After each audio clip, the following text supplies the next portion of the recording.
ஒளி விஞ்ஞானி ஆபிரகாம் அவர் லேபில் ஆராய்ச்சி செய்து கொண்டிருக்கிறார். அவர் மகன் ஜானுக்கு நல்ல ஒளி அலைகளை உருவாக்கி கெட்ட ஒளிகளை அளிக்கும் கருவியை தயாரித்து கொடுத்திருக்கிறார். இது காலத்தின் கட்டாயம். அவர் மகன் ஜான் கண்ணாடியின் முன் நின்று சிந்திக்கிறான். ஆனால் அப்பா, உலகம் மாறிவிட்டது. மக்கள் உண்மையான இசையை விரும்பவில்லை, சத்தத்தையே விரும்புகிறார்கள். அது இசையல்ல மகனே, அது ஒரு வைரஸ். மனித ஆன்மாவை அழித்துவிடும். அதை நீ முழுவதுமாக அழித்து விடு. நான் அதை நிறுத்துவேன் அப்பா. உண்மையான இசை மீண்டும் எழும்.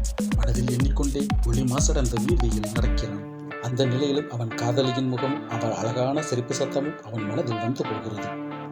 தாக்குதல் காலாகி இருக்கிறோம். நாய்ஸ் வைரஸ் எல்லா திசையிலும் பரவிவிட்டது. ஜாக்கிரதை. போது அமைதி பிறக்கட்டும். அவன் தந்தை கொடுத்த கருவியை திறந்து நீல ஒளி நகரம் முழுவதும் பரவ விடுகிறான். வைரஸ் இன்னும் முழுவதுமாக அழிக்கப்படவில்லை. அது தூங்கிக் கொண்டிருக்கிறது. மீண்டும் வரும் நாளுக்காக தயாராகி கொண்டிருக்கிறது. விடிகாலை நேரம். நகரம் அமைதியாகி அவன் ஒரு கோபுர உச்சியில் நின்று சூரிய உதயத்தை பார்க்கிறான்.